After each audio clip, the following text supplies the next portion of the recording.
Okay, so fuck yes, welcome to the Hype Video. As Bryan Dressel is always not Jonathan Hardesty because he had a baby. So congratulations to Jonathan Hardesty. Yay! Bye, John. Bye, John. Forever. Even though he already has a baby and has been on since he's had one. Still. Bye, John. Yeah, but two babies. Bye forever. And now I can turn on Chewie so she can say hello. Hello. There she is. We also have Emily Blake. Hi. And then special guests this week, we have Graham and Danielle Mason. Hello. You did change your last name, correct? You did on Facebook. Unofficially, yeah. Yeah. Okay. In progress. Buffering. Yeah, I'm basing off Facebook. So we've had them both on pre-marriage, actually pre-dating, and now they've started dating and gotten married, and wow. Yeah. Yay. I just What's- don't feel like you need to take away your name because you're Danielle Dutton. I mean, alliteration, Graham. You can't take alliteration away from a woman. Yeah, How dare true. you, Graham? How was not dare my you, intent. you fucker. You're taking her identity and her alliteration. It's all over. from here. And now Chewie's not allowed to speak unless Brian says so. What's happening? That's Chewie's fault, and she knows why. It's true. And I want to eat more. Yeah, no. Fine. I have to turn you off again. All right, we're going to do a Where Have You Been Doing in just a moment. But first, I want to shout out a big thank you to Brad and Rod, who own our new recording location. I don't want to say the last names because I didn't ask before this, so I'll just refer to them as Brad and Rod. Or broad. Or Broad. Oh, Yeah, that's that great. works too. That's I like a great that. couple name. Yeah. Do Broad. people call them that? Because they should. They really should. They usually say No, Brad no got one a does hot that. rod. Or Oh. yeah. Yeah. Yeah, all of this is great stuff. But it is very nice of them that they're lending us their garage to record, which is pretty awesome. So that you guys can have a room for your baby. Yes, because our room turned into a nursery. So until the time being, this is where we record, which means nothing to anyone listening, but is very awesome for us. Yeah. Might sound different acoustically if yeah. for those fine-tuned listeners. There Yeah, might if- be a dog every now and then or something. Yeah, or we're nearer to a freeway, so you might hear a little bit of. Yeah. Fuck you. Yeah. That stuff might all happen now. But we're also on a really nice, quiet street on the other side. That's true. So there might be none of that. Who knows? So on the left side, you won't hear Yeah. that. But on the right side, you'll certainly hear some traffic. Yes. Yeah. Oh, if I took that much time to do that in post. Brought to you by 5.1 Surround. Yeah, in your car. Okay, so we'll move into where we've been doing. I'll go first. I went and saw Ready Player One. And I would say I got as much enjoyment out of it as I did the book, which is both a good thing and a bad thing. Wow. Yeah, like it is. I walked away with the exact same feelings. And like Interesting. the book has some amazing moments in it, and the movie has some amazing moments in it, and then they both have some like, and they both nail both of those. You take out all the nostalgia, and honestly, it's not much. Yeah, I did not like it. And Yeah. I love the book. I listened to the audiobook with Will Wheaton reading, which is great. Oh, Yeah, wow. I feel like you get a different read of it with Will Wheaton Yeah. reading it to you. Oh, for sure. Because Danielle actually lent me the book back in the day, and that's how. Yeah, and it was like, We still have it. ooh, wow, there's a text message. But yeah, like I think we still have her copy of We it. do. Which is It's awesome. in the nursery right now. Yeah. I So the assume baby will read it. we're gonna do an episode about it. So We most definitely okay. will at All some right, point. I'll save all my feelings. I have a lot of feelings Uh, and thoughts. Yeah, it was just. I enjoyed it for what it was. I had higher expectations of it because I think all the reviewers said it's like the new Spielberg bar. Like it's That's the best thing he's ever done in like the past decade. I'm like, Wow. Silly. I mean, very That's silly. a big statement. yeah, I know, and it's like, well, I And, haven't like, really in the liked past any of his movies in the decade. past Not to the decade, point. so maybe it is. Oh, but yeah, fair. Is I my mean- mic back on? yeah, you're just a little I can hear quiet. you. I'm not. You just haven't been talking because Brian didn't give Am you I the go better? ahead. Yeah, Okay. you're fine. I just feel so quiet. Then speak up. I am trying to, but I don't want to have to yell the whole time. Ears. Oh, you're so loud right now. Ah. Nasty woman. Someone's eating carrots in my head. I could start eating chocolate covered raisins. Please Those are a don't. little quieter. But I'll stop talking about Ready Player One so you can go. God. Are you watching Grimm? Yes. Or Law and Order, or What's Chewie going to talk about this week? Grimm or Law and Order? we're skipping Chewie and going on to Emily. I rewatched Legion season 1 in preparation for season 2, and it's still amazing. And I love this show so much because I'm not usually into weird shit, and it's kind of weird, but it's weird with a purpose. Like every unusual shot is there to make you feel a certain way. So it's so carefully thought out and beautiful, and the performances are amazing. Aubrey Plaza, of course, kills it, and and watching it now that I know where things end up, I'm seeing things I didn't see before, and I have a new theory that's based on. I'm absolutely convinced that. It's a Flight of the Concorde spinoff. What? It's a Flight of the Concorde spinoff. No, but I now have a theory about some of the character relationships. I don't want to spoil anything, or if I'm right, I don't want to like make anybody feel weird about the show, but I'm absolutely convinced I'm right though. After watching the show a second time and going, oh, you see certain reactions from people that I didn't notice the first time around to things that, and so I think it's definitely rewatchable, and I love it. And I haven't started season 2 yet because I wanted to finish season 1 again first so that could be fresh in my mind. It's such a great show.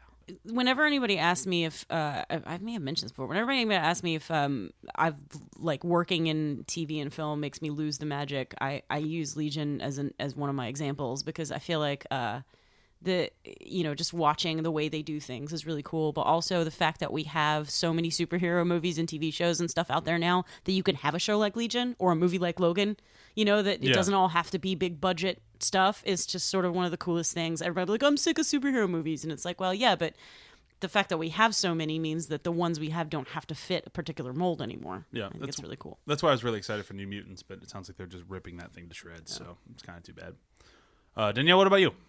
I watched the Spanish horror movie Veronica.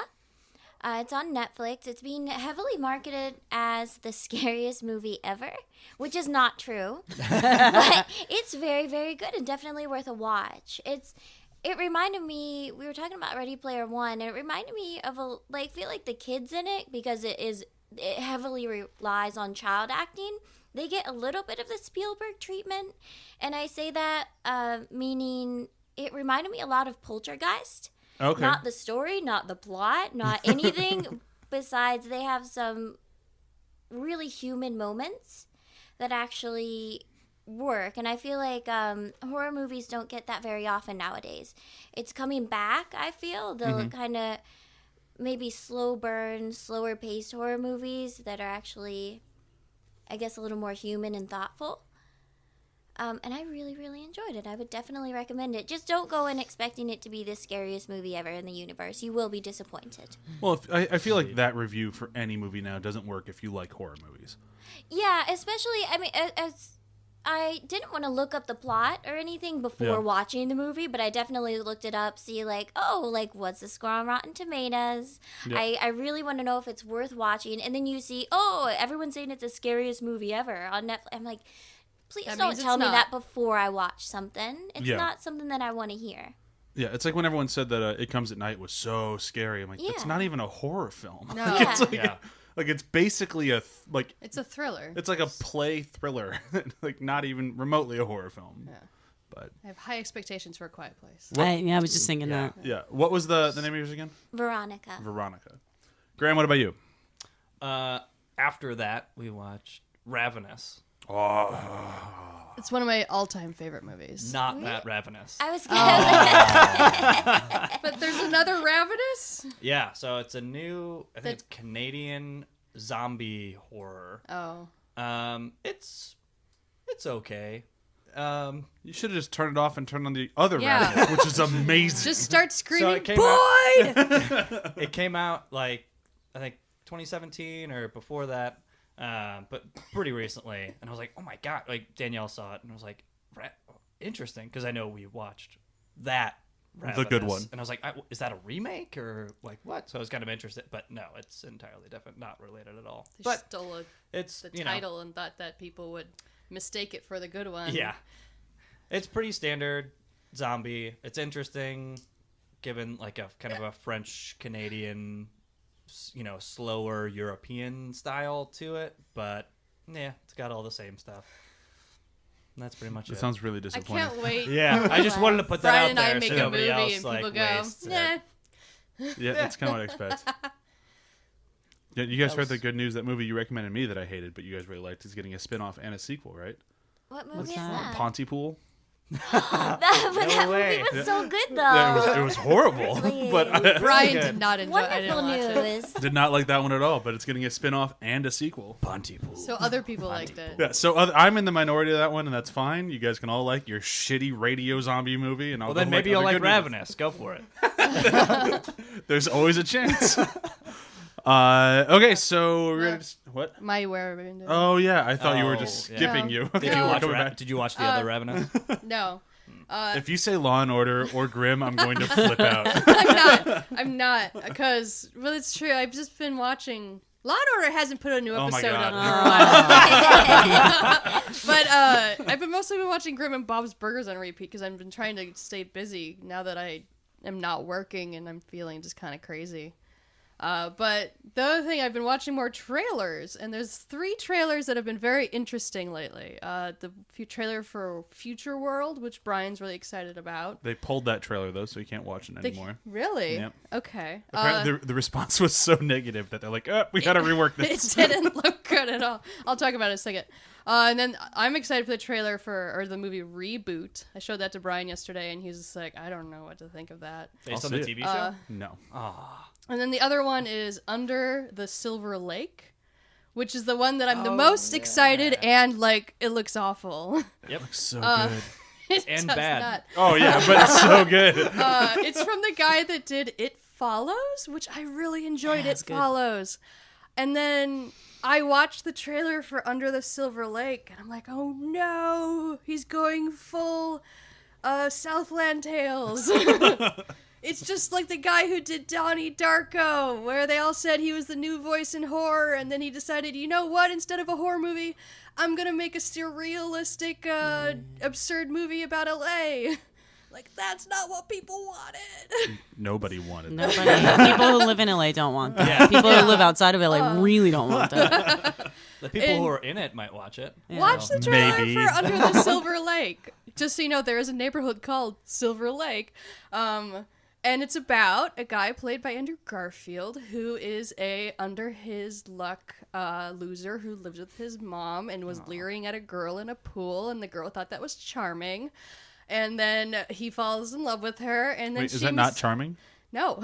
And then No she wonder I was single in high school. and then Leering. and then Just she leering. mysteriously disappeared, and then the rest of the trailer shows him going through this weird underbelly of secret societies in Los Angeles and how they have a secret code, and he has to go through all this to find out where she went because she was truly meant for him. At some point, does somebody go, she's been dead for 15 years? Maybe. And I'm just watching this trailer going, oh no, someone really likes David Lynch and really wanted to try that. Oh man. We should just watch The Beyond again. That'd be better. But I'll see it in the movies. Brian said he doesn't want to see it with me. No, because I actually thought it looked fun. And you're like, it's so stupid. I'm like, okay. But also Reboot. I'm really excited for Reboot. Reboot looks like just a crazy balls to the wall thing about a guy whose girlfriend got murdered. I think girlfriend or sister. Some girl in his life got murdered by some people. And he was a quadriplegic, and he wants his revenge. So he gets this guy to put this computer chip in the back of his, in his spine behind his neck, and it turns out to be an AI that can give him these superpowers similar to the Matrix, you know, where he can do anything. And it's all about him getting his revenge and fighting while the computer controls his movements. Wasn't that also kind of the plot to Spider-Man 2 with Doc Ock? Kind of. I like it when at the end of the trailer 8 arms, he it's different, pins yeah. somebody down and like, did you not know I was also a ninja? And then the computer in his head goes, I am state of the art. I am not a ninja. Can we just find a reason for someone to seek revenge that doesn't involve their like love of their life getting murdered? No. We No, find there's no other any reason for other revenge. reason. It's either the love of your life Their getting puppy. murdered or it's about you getting raped. yeah. That's What a- revenge movies, guys. Okay, there's been a dog that was murdered. That one spawned 2 Yeah, that's movies true. worth That of was revenge. rad. But that was about the fact that the dog represented the love His for his dead wife. wife. Fuck! Damn. Well, I guess John Wick sucks. Do you want to talk about the third one, or should we move into today's episode? The third trailer of the Future World one. You don't want to see Future World? That movie, I mean, it looks like James Franco just had a lot of money and went, I want to make a Mad Max movie with my friends. I want to make Mad Max. What one of my female friends will be in this movie? None of us. Millie Jovovich. And then this blonde chick who's going to be a blonde and blue-eyed robot who's malfunctioning and suddenly finds her humanity, and she's doing this sexy walk while she's destroying everyone. Like, you watch that trailer and it's like, all right, you did a good job with that one take, but when you're walking between dudes that you're beating up, can you just do more like hip thrusts to the side? Like, Be sexier. Basically, we Destructive want you to hip thrusts. we want you to dislocate your hip in every Can step. you do that? Sexy walk. You're a sexy robot who's dysfunctional. Yeah, the movie looks awesome. It also looks like, James Franco directed it. Like, it's like, what the fuck is this? It's totally. It looked like how they tell us that our childhood films were fueled by cocaine. Like, that's the feeling I got. Yep. I have about $20 million and 3 pounds of cocaine. Let's make a movie. Let's make a movie. 3 pounds really wouldn't go that far, but that doesn't matter.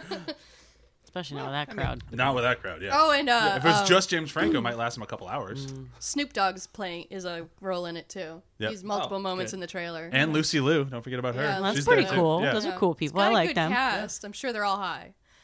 Well, Oh, yeah. yeah. Snoop Dogg, no way. He's got kids now. Yeah. Oh, yeah. The guy who refuses to allow fake marijuana on his set. Yeah, that guy was Yeah, definitely we got sober. really mad about that. That one movie I did with him. Should we not name it? No. Okay. Anyone who's really curious can do a little bit of like research into IMDb. They'd figure it out real fast. I think you've only worked on one thing with him. It's true. He's very tall, but he's a very nice guy. Are you Chewy on IMDb? Yeah. Oh, excellent. I'm Chewy everywhere. All right. Except for the government, which is changing soon. That's changing. We've paid for it. We're on We our way. did. Yay. Okay, we're gonna move into our movie for today, which is Shape of Water. Water. Yeah. So this movie came The out. sound of water? Is what that was? That's the shape of water. This movie came out last year. It won Best Picture. Everybody's really aware of it. It did very well, so I don't want to go through the numbers. I do want to read a review today because I love doing user reviews. It's like my favorite thing ever. And this week, I was so fortunate to find a professional reviewer that was as dumb and hateful as the fans. And I was like, cool. oh, this is so cool. I'm excited to read this one. This one's from The Observer. It comes from Rex Reed. Here we go. The more I try to find some kind of justifiable meaning and reverence, the more I find The Shape of Water a loopy, lunkhead load of drivel. Not as stupid and pointless as the other critically overrated piece of junk, Get Out, but determined to go down trying. I call this one Maudie Meets the Creature from the Black Lagoon, and they gave it 1 out of 4 stars. Wow. Wow, I don't think this guy likes any sort of movie that He doesn't involve doesn't- white men. He doesn't seem to like movies. Yeah. Is a white man not the main character? No. A female and a fish man? Get the fuck out of here. Well, Get okay. out. I don't like movies where white people look bad. Yeah. It's about time. Okay. So that was our review for today. So clearly everyone hated it. Right? Yeah, that's basically my Right? feelings. Yeah. Right? That tracks? What do I hate in this movie? I didn't The fingers? love it as much as I God. had hoped. Oh, that was so disgusting. Yeah, I don't like the fingers. It was a very good. I'll talk about it then. Yeah, we'll get there. Because first we have to do a breakdown. Oh, yeah. Breakdown. Breakdown. All right. Excited for Brian to do a breakdown. breakdown, Brian. This week coming to you from Graham Mason. Graham T. Mason, if you will. We don't have to. Yeah. Cool. All right. So here it is. The Shape of Water in 30 seconds. Here we go. Go, go, go, go. Yeah, it's basically your woman meets Creature from the Black Lagoon, falls in love with Creature from the Black Lagoon, tries to break the Creature from the Black Lagoon out of a lab, and then escape into the river. That's it. They live happily ever after. So I mean, I guess I'll say that's okay. it's a love story. Yeah, sure. And he Why turns not? her into a fish. She was a fish the whole time. Yeah. Or was she a fish the whole time? Oh, shit. Didn't you look up her name? Doesn't it mean? Like, No, Fish it doesn't mean fish Okay. the whole time. it doesn't mean fish the whole time. Wow, that's a strange name. Yeah. I'll give although I would give you a solid D for your enthusiasm. Yeah, your Graham, your come quality on. was there. So Well, I'll give it. I was also kind of confused on when recording was starting. And Well, when we're I recording should the whole go time, but the and camera died. and- Yeah, the camera so just- Well, the camera didn't die. The recording stopped, so the disc is too full. what a bummer. So next Week I will 3 plan weeks. better. John, 3 please weeks come from back. now, we will have a, John's not a coming video. back. John's never coming back. John's lost to us. Yeah, starting with our next week's episode, we do have a new co-host starting until John does come back. So, but that's next week's problem. I think we should talk about Shape of Water. Shape of Water. So, I just want to do a hot take around the table. Do people think this one, out of the movies that were up, deserved Best Picture? Was this your winner of the year? For me, it was a hard fucking yes, because I wasn't a huge fan of a lot of the movies that were up this Remember year. all the movies that were up? I would have picked Get Out. I did pick Get Out in my pool. Was Get Out up? Yeah. Yeah, okay. So Get Out, Shape of Water. I would have picked Both Get Out. for very sure. solid choices. No. Yeah, wasn't Dunkirk? Dunkirk was up, yeah. Yeah. You go more Dunkirk? Yeah. Where'd you land, Danielle? I forget who won everything. This one won Best... I don't really care about the Best Picture part of it. This one Best Picture. I probably would have said Dunkirk as well. I loved Dunkirk? it so much. I love Dunkirk and Get Out. Like, don't get me... Like, both phenomenal movies. I'm just such a Del Toro nerd that when it comes to that one, like, I just immediately have a bias. Yeah, for me it would be a cross between Shape of Water and Dunkirk. Yeah. Because I really enjoyed Get Out. There's lots of things amazing in Get Out, but it didn't give me the feels like Dunkirk did and made me... Well, I just swoon over Del Toro all the time. No. It's a bias. It's a bias. Yeah, I mean that's the problem. Like for me, it's like I rate everything as how does it compare to Del Toro? It's like, oh, Del Toro, he's phenomenal. So And I actively try to mirror our life after Del Toro. Like, yeah, I know it's taking a long time. Slowly, decor-wise, I'm turning our apartment into Del Yeah, Toro the place. the weird fawn makeup and the headdress you're wearing is very distracting. it's just a Saturday outfit for her. Like I'm while watching this movie, there's this one wall in the main character's apartment that's got this beautiful blue against kind of a gray back, and it's just kind of rubbed on the wall. Like, I'm sure it's supposed to look like the paint is wearing off, but to me the texture is just so gorgeous. I'm like, okay, that's gonna be a splash wall in our future house someday. Well, to really dive into this thing, I think the best place to start is with the man himself of Del Toro, because he really kind of has... Like, he has a real solid fan base of anything that comes out with his name attached to it. There is a good chunk of people that are going opening weekend no matter what. Chewie and I are probably in that crowd. Yeah.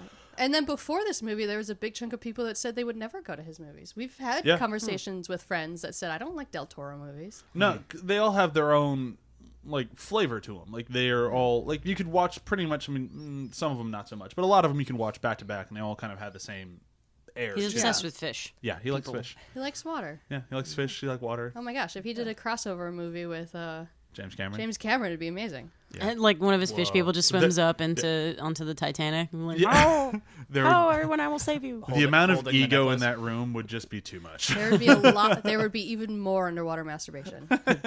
One of the things I respect about Del Toro's, I watched Hellboy. fucking no, the Tom Cruise. It's got so many names. Live, Die, Repeat. Oh, But yeah, that's not yeah. the. That's Edge of Del Tomorrow. Toro. Edge of Tomorrow. There you go.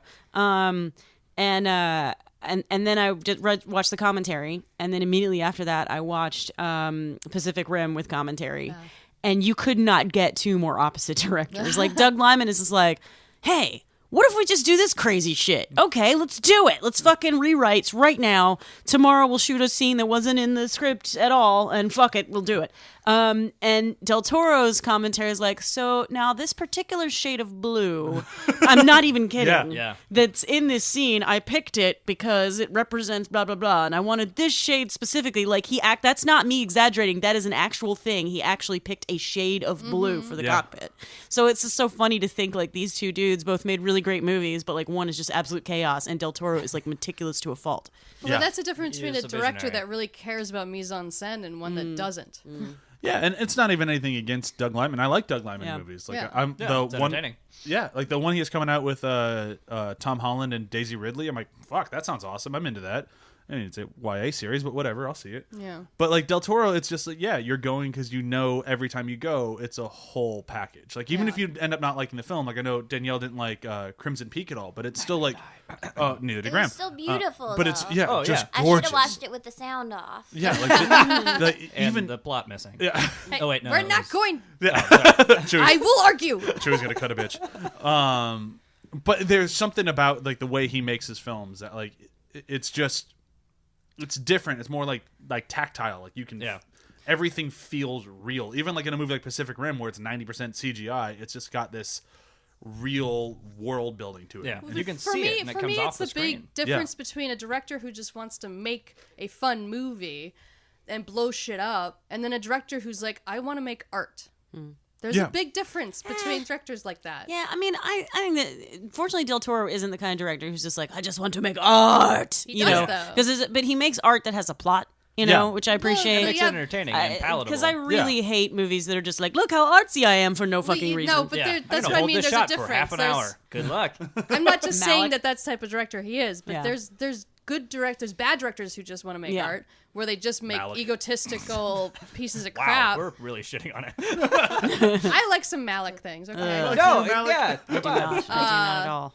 But Del Toro, for me, is someone who understands the medium better than most directors. Yeah. He had to overcome a lot of stuff. He had to overcome not being a white guy, not even an American, and make it in America, making these movies. And he clearly grew up watching a certain brand of film that he wanted to reproduce in the future. And no one else is making the type of movies he is. There's so many... I can never gush over him enough. Like, I have the same feelings towards him that I almost have towards Zack Snyder, except he does tell better stories than Zack Snyder He's does. significantly better than Zack Snyder. Yes, but a lot. I know he's got a better repertoire for storytelling than Zack He's Snyder, better. but he has the passion and the need to create an image, which is just so much yeah, better I than could- other people. Yeah, I could say that they probably have the same level of passion. It's just he knows how to articulate Yeah. his I also significantly better. I think if anyone but Communicate it to Del other departments. And Yeah. everything, Yeah. I think if anyone but Del Toro had pitched this as a movie, it would have been like, what the no, fuck Yeah. you. Well, I that's- mean, I guess Splash is this movie, Well, but she looks human. So Yeah, and that one's more of a comedy. Like this one's not really Yeah. played for laughs. Like, Atmosphere-wise and tone-wise and everything, they're so different. So Yeah, they hit but- different same plot beats, but they're not the same movie. can you imagine walking into a pitch meeting and being like, so there's a fish and there's a deaf lady or a mute lady and they fall in love and they have sex and you just be like, what the fuck are you talking about? In not so specific words, that was basically his logline pitch. Seriously, Yeah. to the cinematographer and anybody else. You're like, and then the cinematographer was like, "Yeah, that sounds like a Guillermo del Toro movie." I mean, that's the major thing with them. Then we'll start moving to the cast and whatnot. That I wanted to say is that if it was any other director, like there's something about the way he tells stories where they feel real. Because if you didn't buy into the world and the story, this movie's a joke. It's a Yeah. joke of Yeah. like let's watch that naked lady bang the naked fish man and and that's your movie. Which is kind of funny. We were actually debating during the sex scene. We're like, that isn't plausible. Like, water wouldn't hold itself in that bathroom like that. And we're debating over whether water, but we're totally believing this fish man god creature having sex That's with a because woman. fishmen aren't real, but water is. So we understand how water works. Okay, you don't know that fishmen aren't real. They could Yeah. be real In We're- the Amazon. In I the mean, come Amazon. on. I mean, I am glad to finally see a romantic relationship between a fish and a woman because for too long it's been like fish people are not seen as romantic leads. Yeah. And it's about time. Yeah. So, I mean, They needed the representation. there's an entire genre in Asia All right. that I and think you're moving not quickly going on, into. Dunkirk was great. So Sally Hawkins in this movie. I'm only half joking. Sally Hawkins in this movie is fucking great. Brian She is loves incredible. her. I really do love Sally Hawkins. Like, I can't think of a movie that she's been in that I didn't at least enjoy her in. If I ever met Sally Hawkins at a party before you, honey, I would have to go up to her and be like, just so you know, you don't know me or my husband, but you might get a bear hug later. Like, just let it happen. He means well. Jesus. Yeah, I don't think I would do that, but I mean, at least You we would warned want to hug her. Oh yeah, she's awesome. Did you see the James Corden thing she did? No. She was on James Corden and she was on a Tinder date and like he showed up as a fish person. And he was just like, she was like, I'm into it. And, was hanging out. And then at the end of the date, I think she ate her burger with a knife and fork, and he just goes, whoa, no, not okay. That's me with people in pizza. What are you doing? Yeah. Stop it. But there's much like I was saying about Del Toro with Sally Hawkins in this movie, it's another thing of like, this is such a ludicrous role for any actor to take. The fact that she took it and like really went in hook, line, and sinker, no pun intended. But it was like, it's important. It's the same thing that you were mentioning earlier, where it's like, if you didn't buy that she loved Doug Jones, like you wouldn't. The movie doesn't work. Like, you need to buy the relationship. That's actually the biggest problem I have with this movie is I never bought it. I bought it immediately. I just felt like she gave him some eggs and let him listen to music. I guess I get why he's into her. I never really. She says, "Oh, he sees me." It's like, how do you know that? Because I mean, he's just like really appreciative that you're not treating him like dirt. How do you know he loves you? I just didn't. It didn't feel like it was earned to me. I mean, there might be some Stockholm syndrome on his side. Yeah. I can see the love, just because. Yeah, she brings him food and stuff, but she's also the only positive interaction he has in this scenario. And for her, it's someone who's happy to see her every day, that doesn't like what she says, doesn't view her as lesser than in any sense. Which you get the sensation of other people viewing her as lesser than all the time. The people that don't talk to her, they only talk to Octavia. And that other girl that just calls her dummy the whole movie. And I'm like, she's a bitch. Well, yeah, the thing is, the whole movie, with the exception of Richard Jenkins, who's also in his own personal hell, like, there's nobody who looks at her as a human. They look at her as disabled and the help. Yeah, and the help. So then she meets Fishman, who's basically just like, oh no, this is the greatest person I've ever known, and like immediately never even thinks about her as somebody who would be less than. So I'm not sure if maybe they spend a year in the water together and like, ooh, this isn't really working out. Or maybe he gets her back. He gets her back home, and his sister's like, "What the fuck is this human bitch doing here?" I'm just like, did you give another human gills? What the fuck? Like, Stop I it. really hope he changes her Speciesist. entire biology, because she's gonna get real cold. yeah, real that's cold a and good, real that's a really pruny. good point. And she also was like going to be able to swim like But super he's a slow. god. Like, It's fine. Yeah, they'll work it out. But wait, was she a fish person the whole time? No. Because that's what I thought, because she had the gills that he opened up. But They say those that were she- supposed to be a childhood injury. Yeah, she had a childhood But injury that made her she mute. washed up on the shore of a river, or she was found there when she was a baby, and already had those 3 things on either side. And it doesn't show him being able to, I guess, perform miracles. What it shows is him being able to Fix it. heal. Repair. Yeah. So I think any bald man in them. America would yell, no, getting hair back is a miracle. It's not a, yeah, I don't know. Different brand of miracle. But it would He is a also god. explain, because that's one thing, the timing of everything, it all seems to take place in about a week. And that's Yeah. very fast to go from meeting this takes place fish in man, months. feeding him an egg. does? This is a month's. But with the felt like Russians, weeks. on the rewatch, I was like, oh, this is happening tomorrow. This happens tomorrow. And even on the calendar, is she looking that far ahead? I didn't catch exactly the date on the calendar at the beginning of the movie, but I know that in the actual But by the study time she thing, meets are you him- talking about within her taking him? That From could her be a week. meeting him, Yeah. from her, Maybe. Let yeah, me first check. coming in contact and actually giving him the egg. I feel like that's a week, possibly 2. I mean, Pretty Woman It's took not place supposed over to a be. week, It might and we feel buy that way, it. but I know Yeah. it's not But supposed wait, to be. what about not the whole movie, but the point where she meets him to the time they have sex? I feel like that's a week. And that's very, very short amount of time. They didn't bond that much unless she was a fish person the whole time. And then they really do understand each other and have that immediate bond and What? see something in each other. Okay. I feel like She that's says- interesting. Oh, go She ahead. says he sees me for what I really am. And I feel like there are a lot of clues in there. And when you talk about his use of color, her apartment is totally blue and green. It's mostly green. And they have the Art Deco waves all around her and the scales on the Yes. wall. Even her bathtub has a little sponge that looks like a little, like, I don't know, the sea detail anemone they thing. put into her I feel like living it's all space hints is that she's a amazing. fish person, because you go into her neighbor's house and it's not just the apartment style. He's got red and maroon all around him. A lot of auburns and golds. Yeah. Yeah, I feel everything you're saying, But whether or not that equates her to actually being a sea person, I don't know. Fish person, I please. do. I Yeah. do. Whatever. Don't be rude. River person, entirely different. That's why we go with fish person. It's all inclusive. Amazon ocean. The first thing I get for calendar on line says September Tuesday the 18th. So I don't know if that one's the first time we look at the 18th. calendar or whatnot, because she's supposed to let him go in November, I think.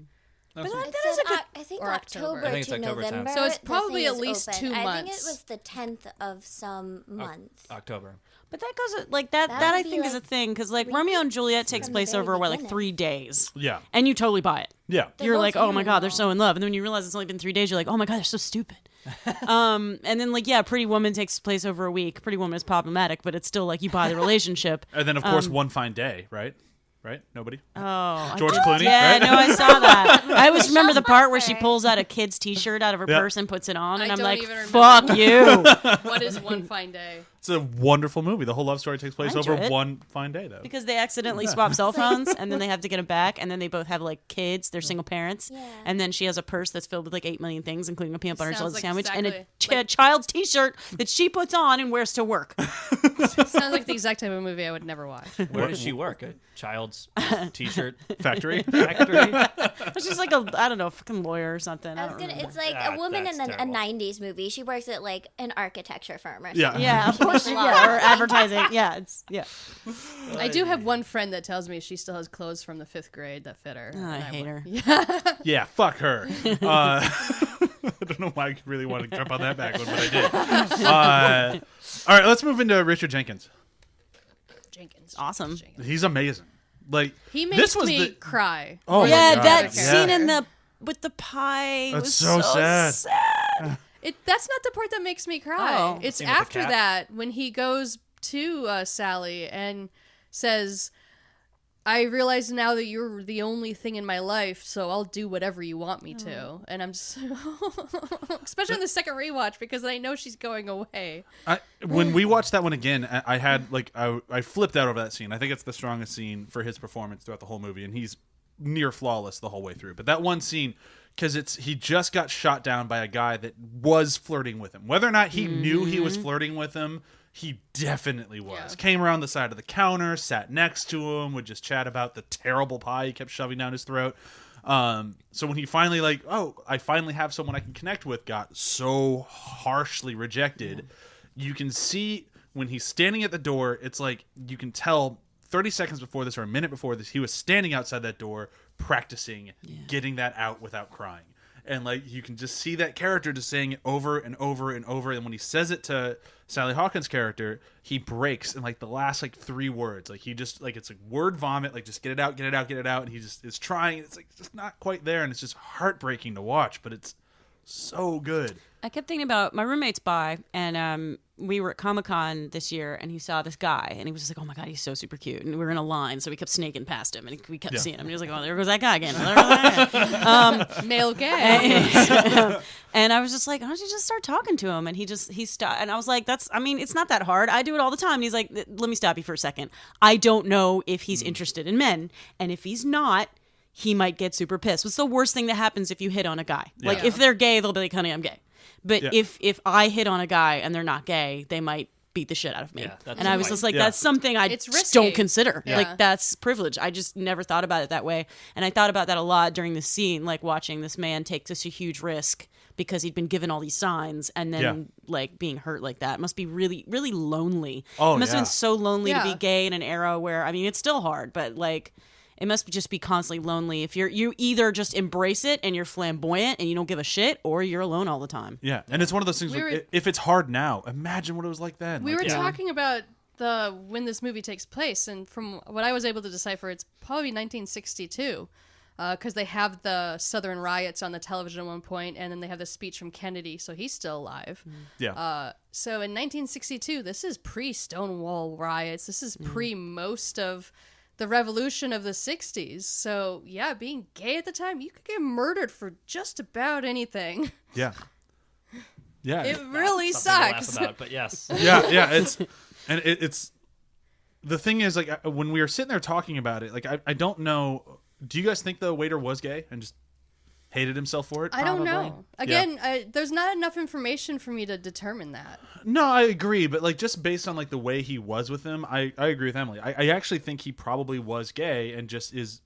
I mean, it makes sense. He was self-hater. flirting with Yeah. him, and he thought it would never come to anything. He thought he could just flirt and never have to deal with Yeah. what came next. And when what came next was the sudden realization that, oh shit, Yeah. this guy thinks I'm gay. Oh, I can't be gay because then everything's bad. He doesn't want to be lonely. Yeah. And ultimately, it doesn't matter to the story. What mattered to the story was that he shot down Richard Jenkins' character. But I think, And then was terribly racist. and then was terribly racist the exact moment. He went into full like, I'm accepting and I'm a nice person, and to full the other way as like hard as he could. Yeah, that's and it's right. like, and I just like I see that sort of reaction. And it's like, oh, that's he's probably just trying to cover up, and like that doesn't make it okay by any means. But No. it's like I'm trying to think of like from like a director's standpoint, like would Guillermo del Toro tell him you're a gay man who hates that he's gay, or you're just a really nice waiter who gave too many false signals, Or you're a terrible person. or you're just a terrible I was kind of person. thinking at least he lucked out on not dating this asshole racist guy. Yeah. Certainly. I think he's just a terrible person. Yeah. Just Terrible I mean, person he who's talks good at his about job. how he Yeah. has to play up and even do a fake accent. There's certain things that are expected of them being a franchise. Yeah. And I don't know. It seems like that's maybe around the first time when mom and pop shops started going away. Yeah. Franchises started becoming popular, and so you get this, I guess, act that you have to do. Oh yeah. Kind of. I mean, we both worked at Starbucks. Yeah. We know how that is. I wasn't Where- very good at it, but yes. It's a facade. Where, yeah. Yeah. It's an act that he had to play, and I didn't get that he was gay at all. I felt that it was more something he was enjoying his job, I guess, Yeah. being an actor Yeah. in Yeah. a teeny franchise of a pie shop. But that's it. That's an interesting theory, though. I mean, it's possible to go either way, and like I said, it ultimately doesn't matter. I try to think about it like from like that actor's point of view or from the director's point of view, like Yeah. what would influence that stuff. And more from his character to go beyond the sexuality aspects of him, just his career choice. Because this movie constantly references the future, what everyone thinks the future is going to be, what they want it to be. Do they want to be a part of the future? Or do they want to be part of the past? And Sally and Richard both kind of, they're stuck in the past in a way. Yeah. Because they love the old TV shows and old movies, and Jenkins is an old-time illustrator, which, in the 60s was starting to get phased out. Yeah. And we see him getting prepared for it. He is always like, oh, I think this is my best work. Like, he's always very excited. He's very go-getter about his work. He's very confident. But then, even you talked about that one shot that you loved, Brian, where it It's said, also my quote, but yes. oh. No, Well, go ahead and then I talk was- about it. No, it's a good, it's organically came up. On the illustration he makes for the Jell-O, the top of it says the future is here, and then you get the divide between the person holding that in front of him in the shot where he's getting denied his job, and then you realize the future is here in front of you. You're behind it. Yeah. You're no longer the future, and that just adds to his loneliness. Yeah, it sucks because he He's- did. Sorry, go ahead. I was just gonna say, and he's gonna be super lonely now because his only friend has gone off to be a fish person. Yeah. I like to think that he becomes really good friends with Octavia afterwards. Yeah, Oh yeah. he's got a bit of an Because olive branch Brewster there. sucks. Yeah, Man. He was just trying to do his best, but Brewster. yeah. What was Brewster's best? He was trying to protect what he could. No, he's trying to just- get this dangerous, crazy white guy out of his house. He just ripped his fingers off in his Sure. living room. Like, Oh, Oh, I would so want gross. to get whatever I could do to get that guy out of the apartment. Is what I'm guess. because gonna try that would be an to- You're argument. not gonna beat him. Yeah. You're not gonna beat, especially a black guy in the '60s doing what to a white guy?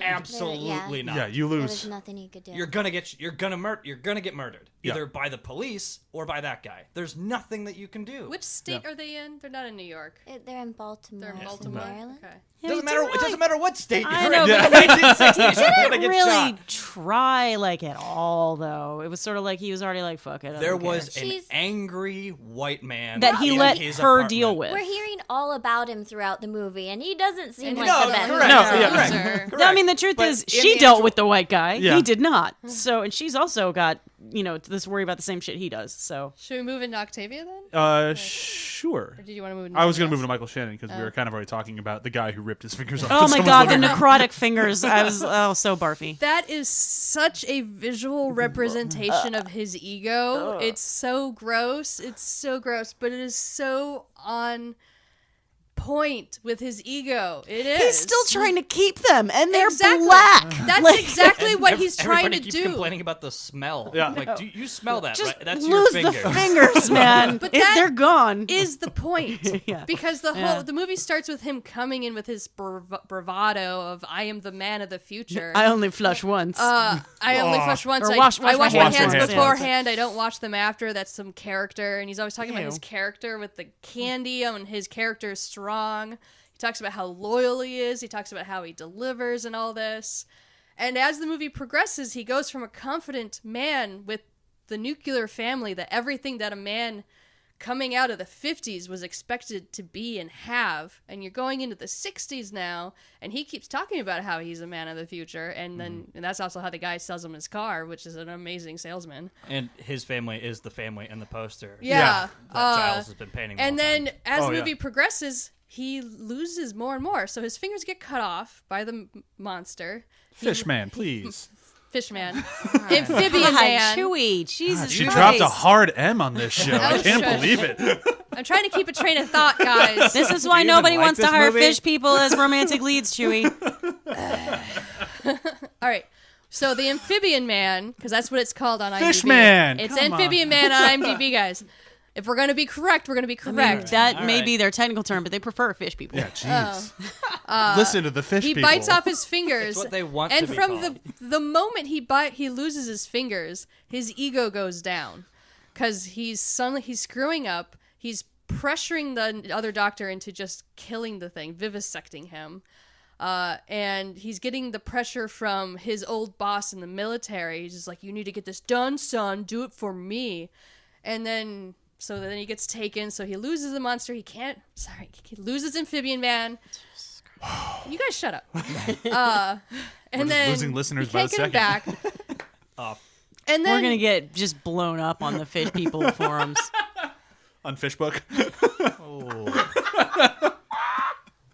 And so when he's confronting Octavia in her house is really when he's at the very end of his rope, and then he rips his fingers off. Yeah. And that's symbolizing his end, essentially. And I'm pretty sure whether or not he ripped his fingers off, I'm pretty sure his entire body was going septic because of them. So he was going to die no matter what.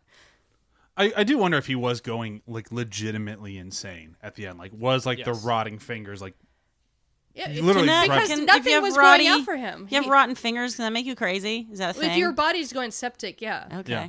Because that's the most unhealthy you can ever be. He was also taking a whole lot of medication. He was Oh, taking yeah. a whole He lot was- of medication, and he's dealing with the Russians. The speech he gets from his boss about how you are nothing if you don't come through with this. I don't care about your 13 years of loyalty. It means nothing to me. I will throw you into the dirt, and then it sucked because his car gets destroyed. I've lost my train of thought, guys. Yeah. But I think you got most of it out. But no, you're totally right. Like it does suck to be him, but he also creates his own problems, like left and right. But he doesn't realize the most Yeah. maddening thing is when he's talking to his boss. Is it a general? He is a Like, general. Yeah. He's trying to explain. He does a whole speech about how he's a decent man.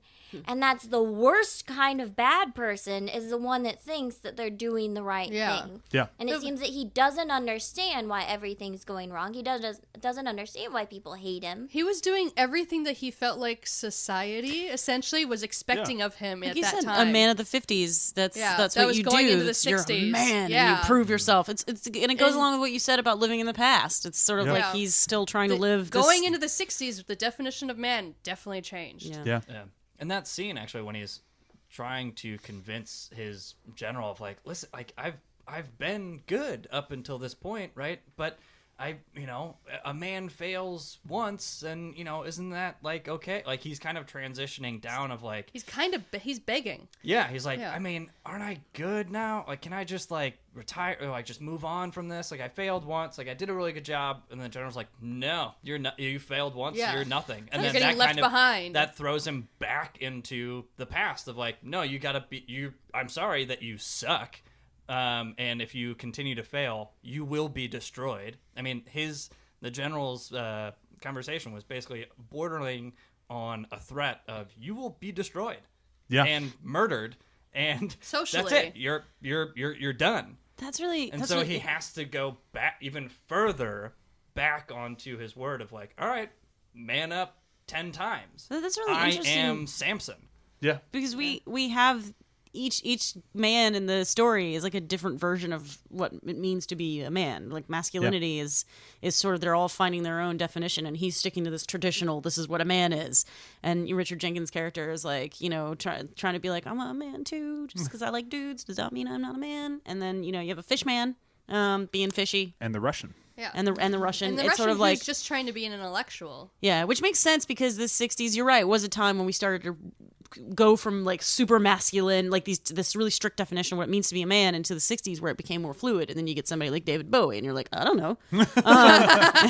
And I think that there is sort of an undercurrent of what does it mean to be a man, because he's so I'm a man, and Richard Jenkins is, I already said that anyway. Yeah. I'm not going to repeat it. And it's really sad because Shannon's character is a little bit sympathetic because he tried to be part of the future, and then once you got down to it, when he had to get the job done, he goes full brute violence, which is the very past of a man. You can't get more past than that, where there's no other recourse. You just have to start killing things.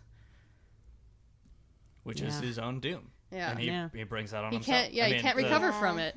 Don't I try to don't kill really a god. I couldn't have any sympathy for him, even when he's getting the smackdown from Hoyt. I was like, I think I'm supposed to start to feel bad a little or see where he's coming from, but I can't. I don't feel I bad. was No, fleeting. I said It's so sympathy. fleeting. Because there's a difference that's his between feeling only bad for vulnerable somebody moment. and having some sympathy for their situation. Yeah, I can feel bad that you put yourself in the situation. It sucks what's coming to you. Yeah, but, like you still deserve it. deserve this. yeah, but you did this to yourself. Like that. It's the you made the bed. You have to lie in it. You now. didn't understand there was other options. I'm Yeah. sorry. We have two more people we need to talk about before we start rounding the drain on this one. I'm going to keep with the water puns. We got to talk about Octavian. We got to talk about the Russian guy, Stahlberg. You actually said no pun intended Hofstetler. earlier, and I'm thinking that was a lie. Yeah, it was It was definitely a always lie. intending. I intend 90% of my puns. He says- I just like saying no pun intended in case people miss the pun. Oh, you should just say pun there's a pun? intended, and don't be a liar. No, I'd rather be a liar.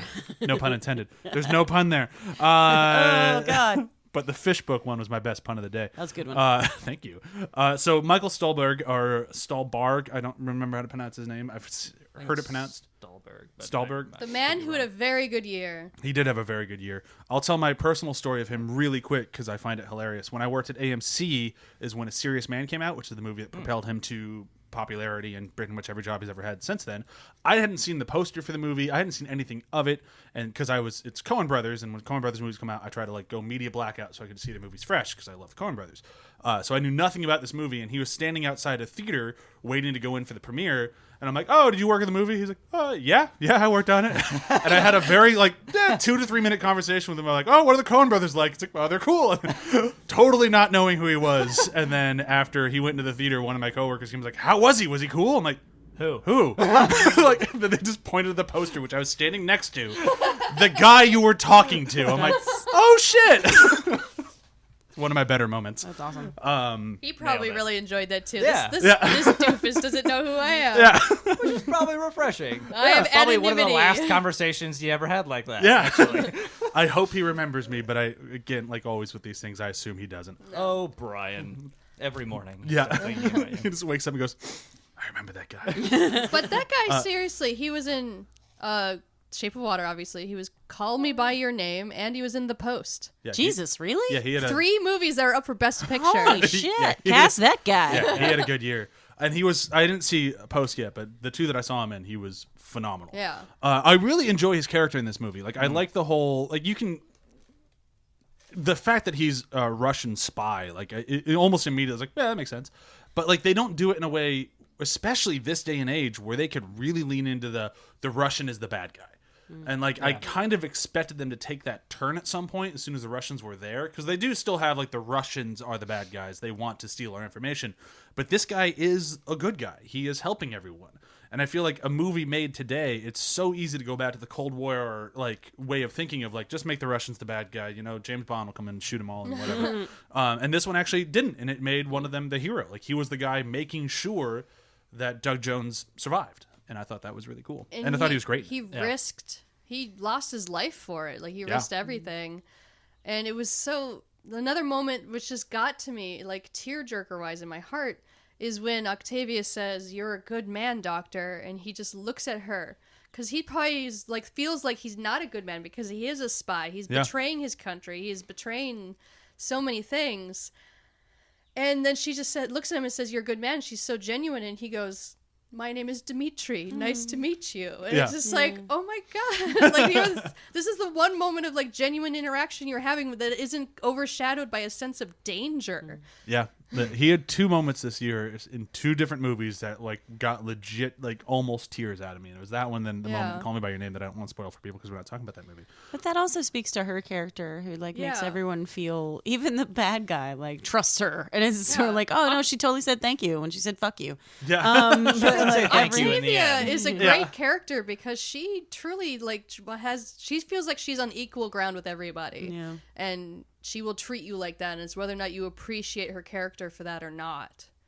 Yeah, but I again, just like with Michael, I think she was phenomenal in this movie. Like she, because she took a role that would be in a different filmmaker's Easily hands. just a side character. A side character or comedic sidekick. Like that's like where her role is usually relegated. And like with Del Toro and with Octavia Spencer, you get a legit, fully dimensional character. Lines that could have been read for comedy were instead read as if like, I get you. Like she understands people. She's jaded but like sees the humor in it, but not to a point where you're like, ha ha ha. You know, it's more like a disappointed, you know, everyone is such an asshole. Even the part with them in the elevator when they're coming back to work after they've got Amphibian Man out.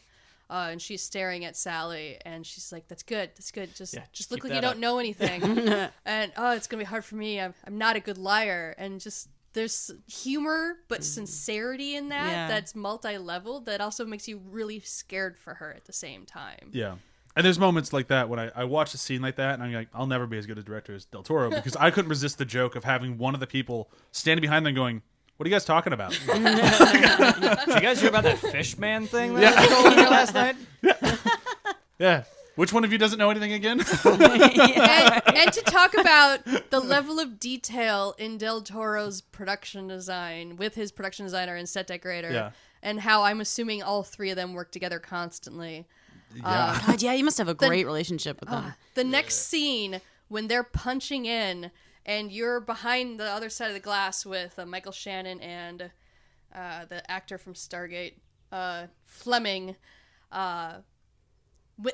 There's a sign above the punch-in clock that has an X on it. So when they're talking about who stole the amphibian man, and they're like, I don't know, I think it must have been a team of like 10 men. And behind them is them punching in, and there's an X above the time clock going, X marks the spot. They're right there. And they look so shady, too. Yeah. It's such a great moment. Yeah. It's so easy to not notice that sign, but the moment I did, I'm like, that's funny. Like someone went, okay, guys, I got a good idea. You've mentioned it now. I've watched the movie 3 times. I still forget to look for that moment every time. All right, the last person we have to talk about before we do quotes, we got to talk about Doug Jones. Can't do the whole movie. Who is he? He's the fish man or amphibian man. We didn't really talk about Michael Shannon yet. He's also playing Saru on Star Trek Discovery right now. He is like the go-to. Like, you want to put a guy in a rubber suit? He's your guy.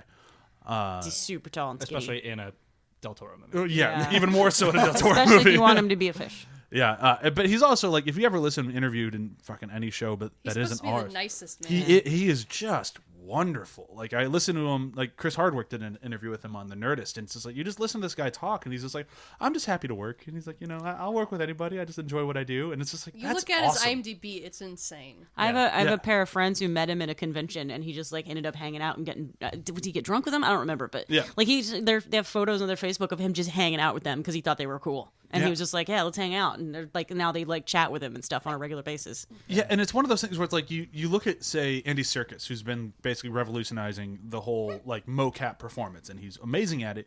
And you look at somebody like Doug Jones, and they're very complimented actors. Like they both do things similar, but whereas Andy Serkis has tried to make enough for animators to go on top of him, Doug Jones just does it himself. They put him in a most likely very uncomfortable suit where it's probably hard to Couldn't breathe. see in it. They Couldn't, talk- yeah, he couldn't see hear. a fucking thing, couldn't hear anything, and he gives one of the best performances in the movie, and it's Yeah. all He's just so good at movement. Yeah. yeah. They like- did. They did hire somebody else to do the dance sequence. Oh, okay. That was a different person. Oh, interesting. I just assumed Doug Jones could dance, but no. Okay. I looked into that. I'm like, is that still Doug Jones? And then no, he did a dance double.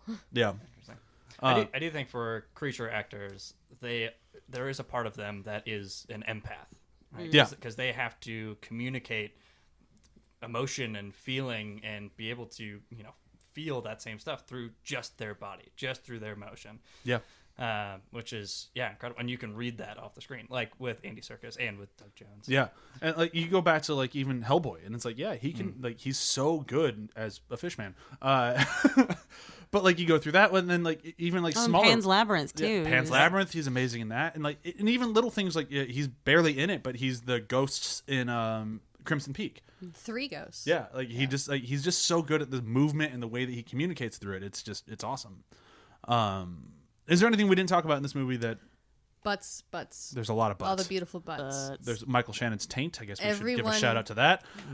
There's a lot of good butts in this movie. I don't know how everyone Yeah, misses when did he this. see the? I don't when did he see know. his taint? Stop looking at his taint, honey. I can't help it. He shows it in the movie. Apparently, you're the only one who's looking at it. I was looking at his okay. butt. Yeah. Brian was just looking 2 inches I further down. don't remember. Because a I'm taint. looking at his butt. I'm like, I feel like Sex scene. I see more. Are you looking? Why wouldn't I look? It's on the screen. Whatever. Paying attention to his gross, disgusting hand bleeding on his I know. wife's Well, that's after his taint. Yeah, that's post taint.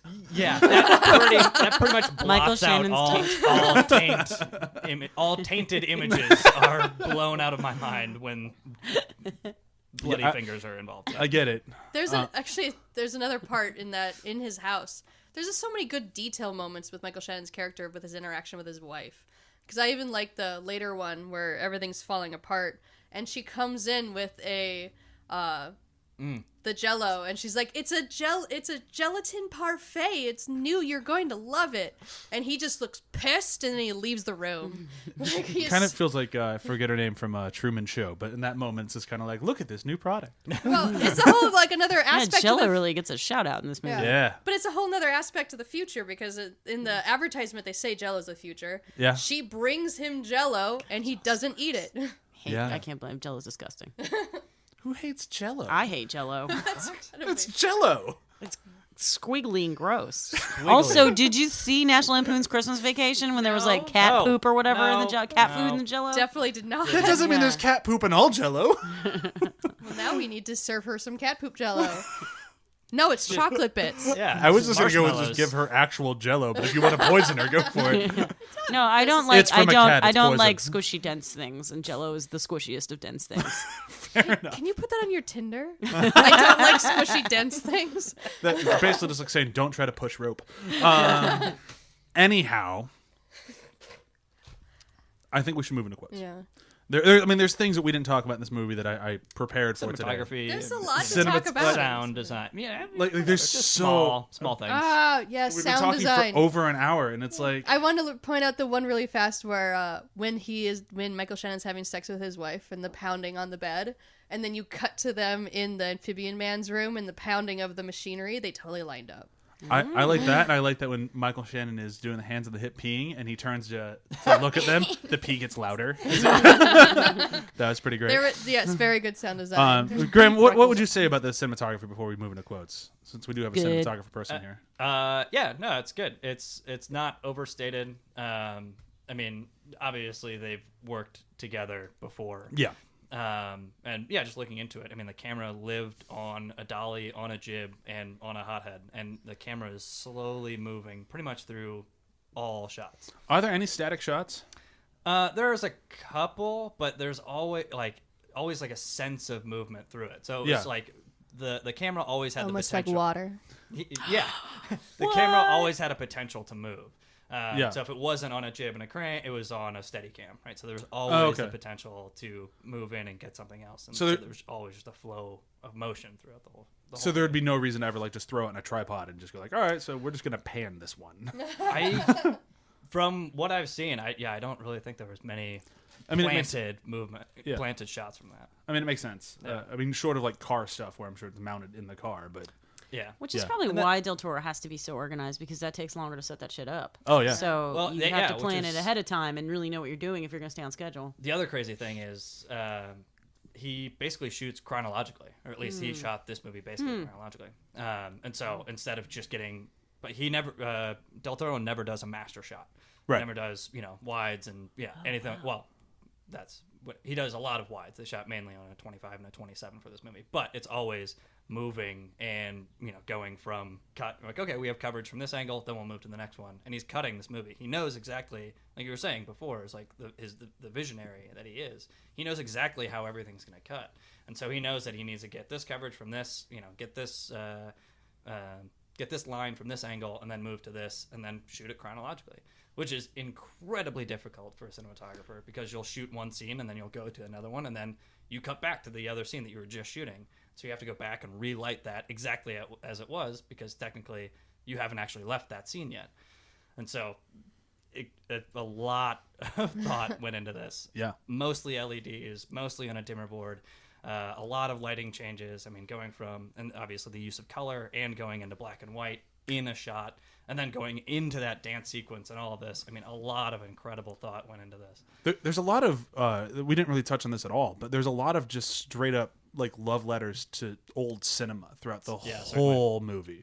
Like even with like having like the climax of finding Doug Jones's character in a theater watching an old movie. Like there's just so much of this, and I would meant to harp on it more, but as you're talking about cinematography, it's like I wonder if that's part of the reason why so much of like middle America did not take to this movie, because there's a lot of times when the movie that wins Best Picture, like last year with the first winner being La La Land before the second one came in and actually won. But there's something about like people hate it when Hollywood gives awards to movies that celebrate Hollywood. And this one did it much more subtly, but it still definitely did it. Like there is just like, especially the black and white sequence you mentioned and Chewie mentioned earlier, that dance sequence, it's basically just like, hey, remember when movies were good? Yeah. It's nuts. For Yeah. me, all of it symbolized how she's been looking for her fairy tale her whole life, and Yeah. this is a modern day fairy tale movie about her finding her fairy tale, and it's so much symbolism in this movie. It's crazy. Yeah, we could do another hour on this, and I feel like basically not repeat anything that we've already talked about. There's a lot to dive into. Color. Just color. Yes. Lots of color. Just so you know, I Lots of love the use of color color. green, so I would totally wrap myself up in her apartment and never leave. And she gets redder and redder as the movie goes on. 'Cause she's getting her sexier. headband, her Yeah. shoes. Well, that's the headband. Oh, I and love the the shoes after she- That's a stark Yeah, change the right shoes there. was That's like- not gradual. That's I just had sex. Yeah.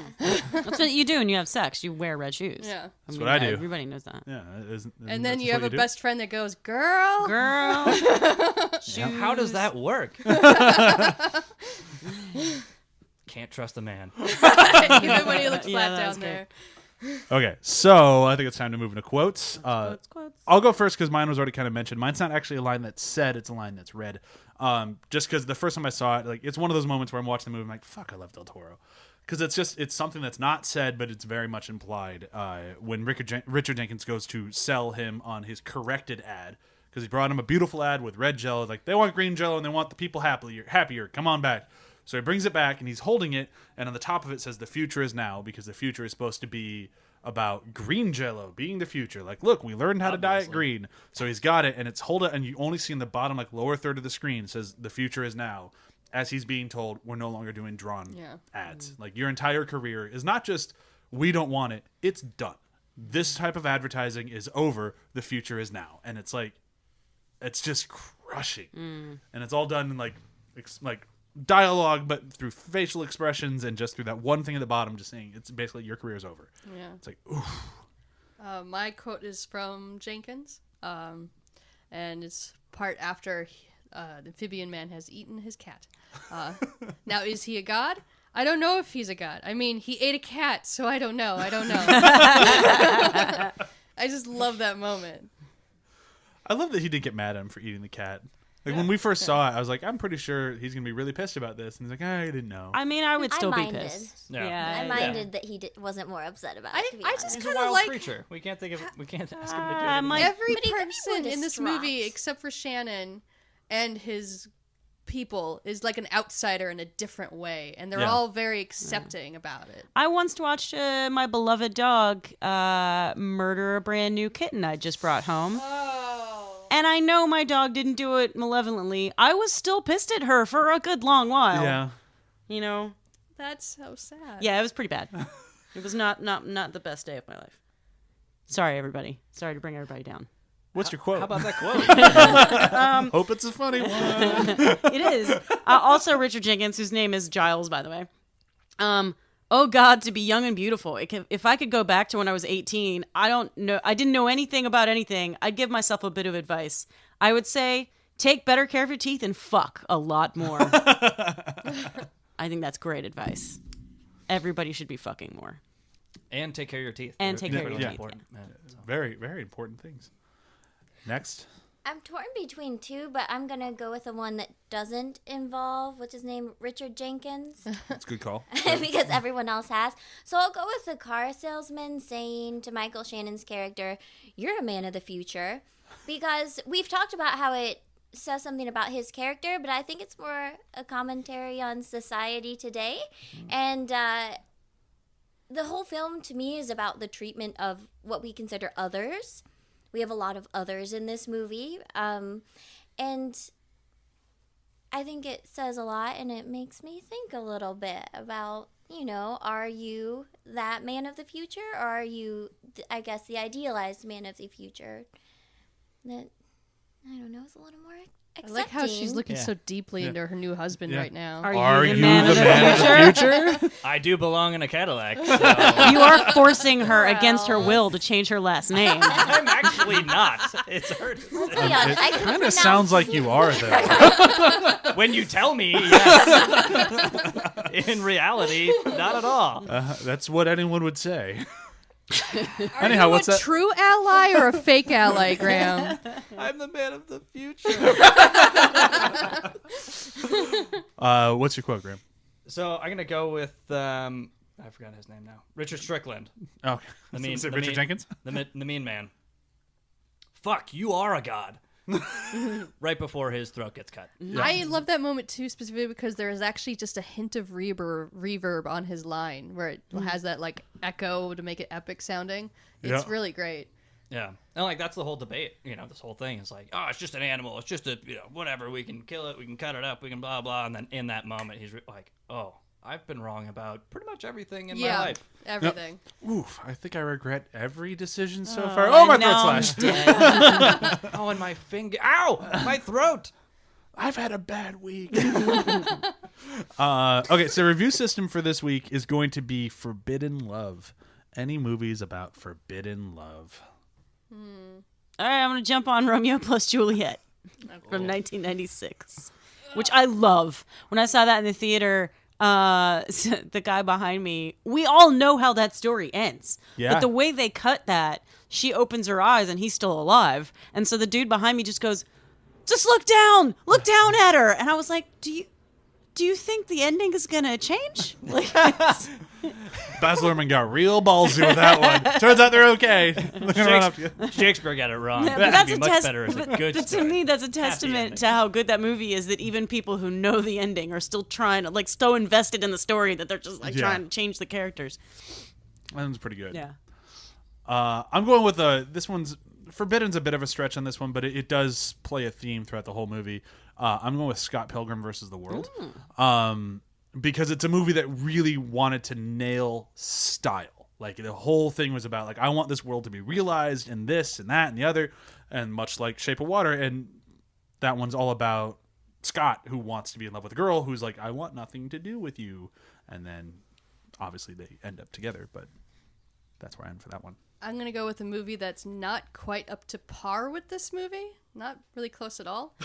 But still had a romance that in any other regard should not have worked. And it does end up becoming all about understanding and how the moment you can understand somebody, you can turn around their entire life. Warm Bodies. Oh, okay. okay. All you I was need expecting to do- much worse when No. you said doesn't hold up Warm to Bodies is good. That's all right. Warm Bodies is a good movie, but this is a great movie. Yeah.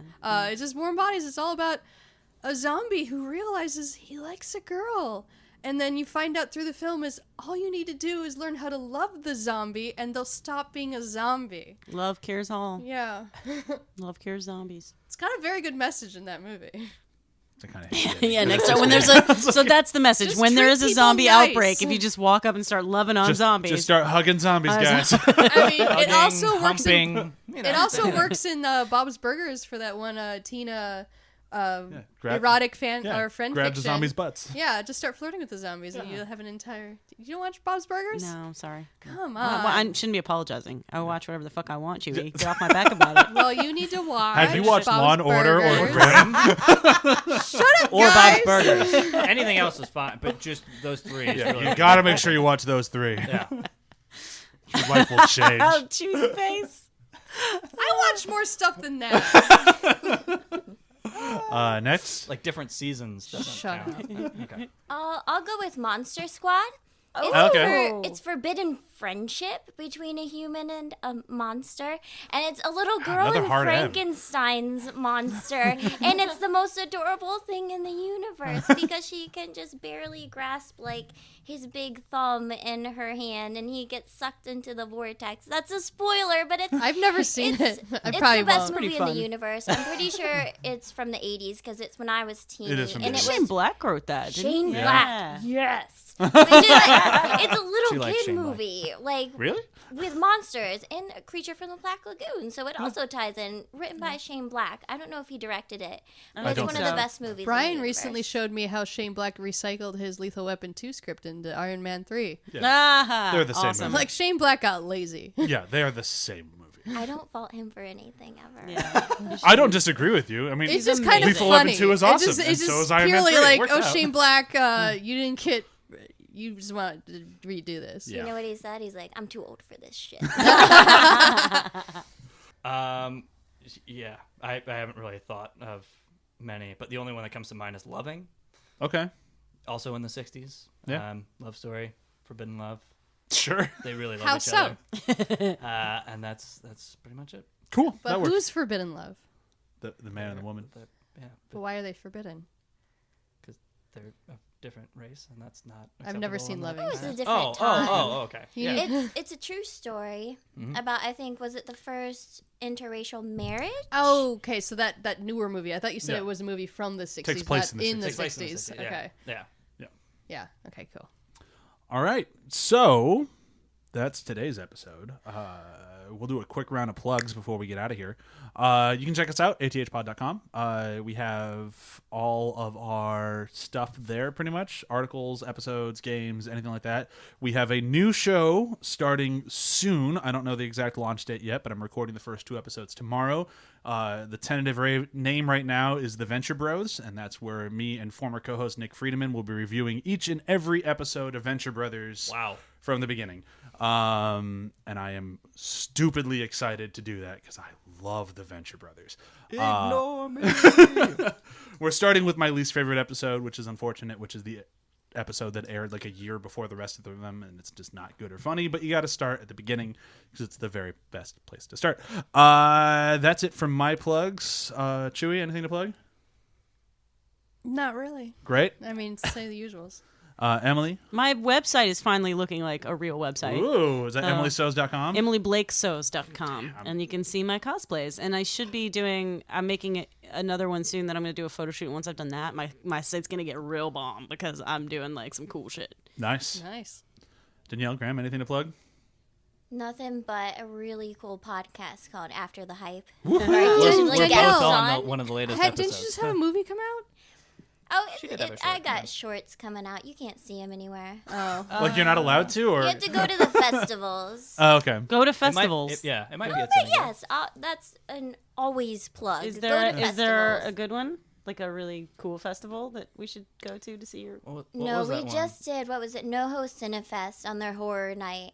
And obviously with any festival, you're going to get a range of not only Yeah. types of movies and length, but also quality. But there's always really cool stuff at festivals. Yeah. You get to see, it's pretty much everything in the universe. And you get to meet a lot of the Yeah, filmmakers. and obviously. the community is always awesome at festivals because people are just Yeah. excited that anyone gets to see their movies on a screen. That they're just happy and wonderful people. Yeah, Yeah, and I think it's it was all just, people that it's a lot of it. It's all self-funded. Typically, if you go to the smaller festivals, so it's actually people that are passionate about what they do, Yeah. whether or not they're great at it. Yeah, I think the theater was pretty much full, but it was obviously mostly the filmmakers that made the stuff that we're all watching together in a dark room. But it's really cool. It's kind of a Yeah. reinvigorating of like, yeah, man, should I shoot that thing?